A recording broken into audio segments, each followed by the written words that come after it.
नमस्कार। आपका अखबार के YouTube चैनल पर आपका स्वागत है। मैं हूं प्रदीप सिंह। राजस्थान की राजनीति इतनी उलझी हुई इससे पहले कभी नहीं थी। वहाँ लंबे समय से टू पार्टी सिस्टम है। जब से जनता दल टूटा और विलुप्त हुआ उसके बाद से भारतीय जनता पार्टी, कांग्रेस पार्टी, इन्हीं दोनों में जो है सीधी लड़ाई होती रही है। और बड़ा स्पष्ट रहता था कि एक बार एक पार्टी सत्ता में आती है, दूसरी बार दूसरी पार्टी आती है। लेकिन इधर कुछ वर्षों में या कहिए पिछले 2-3 सालों में या 2018 के चुनाव के बाद से 2018 के चुनाव में कांग्रेस को स्पष्ट बहुमत नहीं मिला। एक बात और देखी गई है कि कांग्रेस जब जीतती है राजस्थान में तो बहुत कम मार्जिन से जीतती है, यानी 100, 99, 98, 101, 102 इस तरह की सीटें आती हैं। भारतीय जनता पार्टी जीतती है तो 150, 160, 163 जो कि 2013 में सीटें मिली थी 163, 200 में से। तो बीजेपी की जीत लैंडस्लाइड विक्ट्री होती है। कांग्रेस की जो है किसी तरह से जो है वो फिनिशिंग लाइन तक पहुंचती है गिरते पड़ते। लेकिन क्या क्या परिवर्तन हुआ है राजस्थान की राजनीति में? दोनों पार्टियों में, कांग्रेस में सबसे बड़े नेता अशोक गहलोत, भारतीय जनता पार्टी में सबसे बड़े जनाधार वाली नेता है वसुंधरा राजे सिंधिया। दोनों संकट में। अशोक गहलोत को चुनौती है उनकी अपनी ही पार्टी के सचिन पायलट से, जो उनके डिप्टी चीफ मिनिस्टर रह चुके हैं, जो उनके प्रदेश अध्यक्ष थे, जिनको श्रेय दिया जाता है कि जिन्होंने पार्टी को जिताकर जो ले आए 2018 में। लेकिन उनको मुख्यमंत्री का पद नहीं मिला। हाईकमान ने वादा किया था लोकसभा चुनाव के बाद मुख्यमंत्री बनाने का, आज तक पूरा नहीं हुआ। मुख्यमंत्री छोड़िए, उप मुख्यमंत्री और प्रदेश अध्यक्ष का जो है वो पद भी चला गया और आगे कुछ मिलने की उम्मीद भी नहीं है।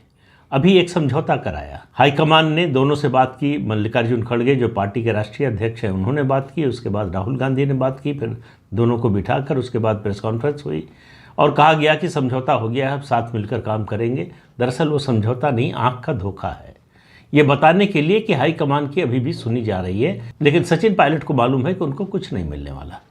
अशोक गहलोत जब तक मुख्यमंत्री हैं सचिन पायलट को कुछ नहीं मिलने देंगे। वो ऐसी परिस्थिति पैदा कर रहे हैं और करते रहेंगे जिससे सचिन पायलट पार्टी छोड़कर चले जाएं। सचिन पायलट भी इंतज़ार कर रहे हैं कि पार्टी उनको निकाल दे। बार बार पार्टी के हाईकमान की ओर से या पदाधिकारियों की ओर से कहा जाता है कि जो कर रहे हैं वो अनुशासनहीनता है, लेकिन उस पर वो टिके हुए। समझौते के 2 ही दिन बाद उन्होंने बयान दिया कि वो अपनी राय पर कायम है, भ्रष्टाचार के खिलाफ उनका अभियान रुकेगा नहीं।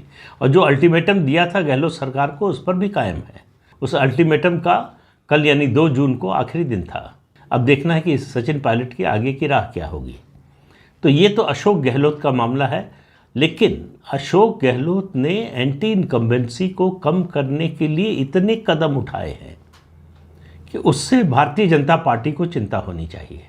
जिस तरह की रेवड़ी वो बांट रहे हैं चुनाव से पहले, उसका कितना असर होगा ये मुझे लगता है कि राजस्थान विधानसभा का चुनाव ये तय करेगा कि क्या रेवड़ी की संस्कृति से चुनाव जीते जा सकते हैं। अगर अशोक गहलोत और कांग्रेस पार्टी की जीत होती है तो इसका सबसे ज़्यादा श्रेय मिलेगा इसी बात को, जो उन्होंने 500 रुपये में रसोई गैस का सिलेंडर, 200 यूनिट बिजली मुफ्त और उसके अलावा तमाम इस तरह की घोषणाएं की हैं। उनकी जो हेल्थ स्कीम आई है वो है, ओल्ड पेंशन स्कीम लागू करने की बात कर रहे हैं वो। ये सब मिलाकर क्या कांग्रेस पार्टी को चुनाव जिता पाएंगे? हिमाचल प्रदेश में ओल्ड पेंशन स्कीम और दूसरी कुछ घोषणाओं के जरिए कांग्रेस को लगता है कि जीत में सबसे बड़ा योगदान रहा। लेकिन ओल्ड पेंशन स्कीम का निश्चित रूप से रहा, क्योंकि हिमाचल प्रदेश में सरकारी कर्मचारियों की संख्या बहुत ज़्यादा है। इसी तरह कर्नाटक में भी 5 गारंटीज की घोषणा की, उनको लागू करना मुश्किल हो रहा है। लेकिन क्या उसकी वजह से कांग्रेस जीती थी? अगर जेडीएस का थोड़ा वोकालिगा आधार और पूरा का पूरा मुस्लिम आधार खिसक कर कांग्रेस के पास न जाता, तब भी क्या ये 5 गारंटियां उसे जिता सकती थी चुनाव? इस सवाल का जवाब शायद कभी नहीं मिलेगा, लेकिन ये सवाल तो निश्चित रूप से बनता है। अब दूसरी पार्टी है भारतीय जनता पार्टी। उसमें एकमात्र नेता हैं जनाधार वाली वसुंधरा राजे सिंधिया। लेकिन पिछले 4 साल से वो हाईकमान की उपेक्षा का शिकार है। उनको पार्टी में ऐसा लगता है कि पार्टी के अंदर हैं भी और पार्टी में नहीं भी हैं। उन्होंने अपनी ओर से अनुशासनहीनता का कोई कदम उठाया नहीं, लेकिन पार्टी की मदद करने के लिए आगे आई भी नहीं। चाहे बाई इलेक्शन हो, चाहे स्थानीय निकाय के चुनाव हो, पंचायत चुनाव हो, या फिर सचिन पायलट की बगावत हो। सचिन पायलट की बगावत के समय अगर वसुंधरा राजे सिंधिया पार्टी के साथ खड़ी हो गई होती तो शायद अशोक गहलोत सरकार गिर गई होती, ऐसा बीजेपी में बहुत से लोगों का मानना है। लेकिन अभी स्थिति ये है कि कर्नाटक की हार के बाद भारतीय जनता पार्टी वसुंधरा राजे सिंधिया को और ज़्यादा उनकी उपेक्षा नहीं कर सकती। इसलिए प्रधानमंत्री का जो अजमेर में कार्यक्रम हुआ उसमें वसुंधरा राजे सिंधिया उनके बगल में बैठी नजर आई। प्रधानमंत्री ने उनसे बातचीत भी की और लग रहा था कि सब कुछ सहज और सामान्य है। राजस्थान में भाजपा की लड़ाई 2 मोर्चों पर है और तीसरा मोर्चा खुलने वाला है। 2 मोर्चे हैं, एक एंटी इनकम्बेंसी का फ़ायदा उठाना कि एंटी इनकम्बेंसी का गहलोत सरकार के खिलाफ जो नाराज़गी है कैसे उसका फ़ायदा उठाया जाए, और दूसरा मोर्चा है अपनी अंदरूनी कलह को कैसे समाप्त किया जाए। पहले मोर्चे को फतह कर पाएंगे तभी जब दूसरा मोर्चा फतह कर पाएंगे, यानी मिलकर चुनाव लड़ेंगे, सारे मतभेद भुलाकर चुनाव लड़ेंगे। अभी तक वो स्थिति नज़र नहीं आ रही है। बीजेपी ने एक तरह से लगभग घोषणा ही कर दी है कि वो विधानसभा का चुनाव प्रधानमंत्री नरेंद्र मोदी की सरकार के कामकाज और उनकी लोकप्रियता और उनके व्यक्तित्व के आधार पर लड़ेगी। सीधा सा मतलब है, यानी मुख्यमंत्री के रूप में किसी को पेश नहीं किया जाएगा। तो अब चुनाव तक और चुनाव के बाद वसुंधरा राजे सिंधिया की जो भी भूमिका हो, कम से कम इतना तय लग रहा है कि उन्हें मुख्यमंत्री के रूप में पेश नहीं किया जाएगा। लेकिन उनके लिए संतोष की बात शायद ये होगी कि किसी और को भी इस रूप में पेश नहीं किया जाएगा। क्या इससे बात बन जाएगी? क्या इसके बाद हाईकमान का भरोसा वसुंधरा पर और वसुंधरा का भरोसा हाईकमान पर हो जाएगा? क्या इसके बाद बीजेपी में सब कुछ अंदरूनी रूप से ठीक हो जाएगा? क्या सब लोग मिलकर साथ चुनाव लड़ेंगे? इसके लिए अभी बहुत काम करने की ज़रूरत है बीजेपी को। राजस्थान की राजनीति लंबे समय बाद, यानी जनता दल के समाप्त होने के बाद पहली बार त्रिकोणीय संघर्ष हो सकता है 2023 के विधानसभा चुनाव में। और इसको त्रिकोणीय बनाएगा कौन? सचिन पायलट। सचिन पायलट को समझ में आ गया है कि जब तक अशोक गहलोत मुख्यमंत्री हैं उनको कुछ मिलने वाला नहीं है कांग्रेस पार्टी में। अशोक गहलोत की पूरी कोशिश है, वो सार्वजनिक रूप से भी ये बताने में संकोच नहीं करते, वैसे भी उनकी सारी कोशिश इस बात की है कि सचिन पायलट को किसी तरह से पार्टी से बाहर जाने के लिए मजबूर कर दिया जाए। और सचिन पायलट को वो पहले दिन से, ऐसा नहीं कि अभी हुआ है या उनके विद्रोह के बाद, उनके विद्रोह का कारण ही यही था कि अशोक गहलोत उनको किसी न किसी मामले में फंसा कर जो है वो पार्टी से बाहर निकालना चाहते थे। आपको याद होगा उनके खिलाफ तो देशद्रोह का मुकदमा तक दायर हुआ था। लेकिन कांग्रेस पार्टी में हाईकमान की अब ये हैसियत नहीं है कि वो इसको रोक सके या अशोक गहलोत पर कोई अंकुश लगा सके। अशोक गहलोत हाईकमान के अंकुश से बाहर जा चुके हैं। कम से कम इस विधानसभा में उनसे ऐसा कोई काम हाईकमान नहीं करवा सकता जो अशोक गहलोत खुद न चाहते हों। तो इसलिए सचिन पायलट के लिए कांग्रेस में सारे दरवाजे बंद हो चुके हैं। वो इंतज़ार कर रहे हैं अपने विधायकों का। उनके विधायकों का कहना है कि जब तक मॉडल कोड ऑफ कंडक्ट लागू नहीं होता तब तक वो अपने चुनाव क्षेत्र के काम करवा लें।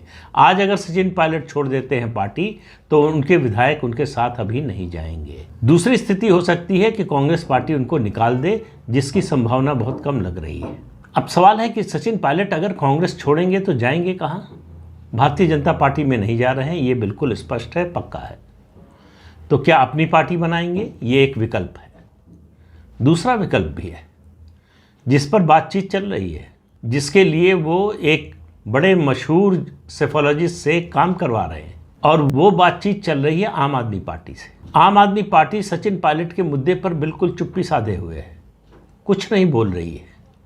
उसको उम्मीद है कि सचिन पायलट कांग्रेस से निकलेंगे तो उसके साथ आएंगे। और सचिन पायलट को भी चाहिए एक पार्टी, संगठन, उसके अलावा लॉजिस्टिक्स, संसाधन, ये सब उनको खुद नहीं जुटाना पड़ेगा। अगर वो किसी पार्टी में जाते हैं, अपनी पार्टी बनाने पर ये सब का इंतज़ाम करना पड़ेगा, और वो इतने कम समय में कर पाना बड़ा कठिन काम होता है, लगभग असंभव जैसा। तो इसलिए सचिन पायलट के लिए सबसे बेहतर विकल्प, अगर वो कांग्रेस छोड़ते हैं तो उनको नज़र आता है आम आदमी पार्टी के साथ जाना। अगर वो आम आदमी पार्टी के साथ जाते हैं तो आप मानकर चलिए कि राजस्थान में त्रिकोणीय संघर्ष होगा। अब सवाल यह है कि सचिन पायलट आम आदमी पार्टी में चले गए तो फिर नुकसान किसका करेंगे? कांग्रेस का नुकसान होगा, ये तो तय बात है।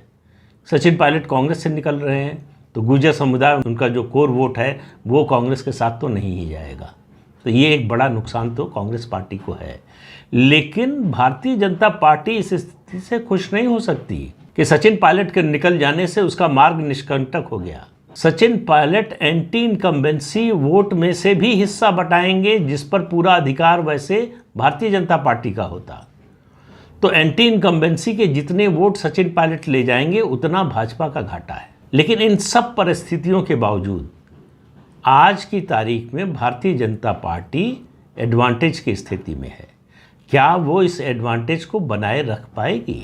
हमने देखा है पंजाब में कांग्रेस पार्टी चुनाव से 6-8 महीने पहले ऐसी स्थिति में थी, लेकिन वो उस एडवांटेज को बनाए नहीं रख पाई। भारतीय जनता पार्टी कांग्रेस की तरह काम नहीं करती है, वो सेल्फ गोल में यकीन नहीं करती है।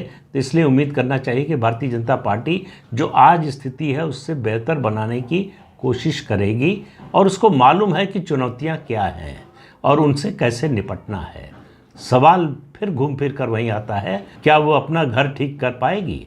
कर्नाटक में नहीं कर पाई, क्या राजस्थान में कर पाएगी? इस एक सवाल का जवाब तय करेगा कि राजस्थान विधानसभा चुनाव का नतीजा क्या होगा।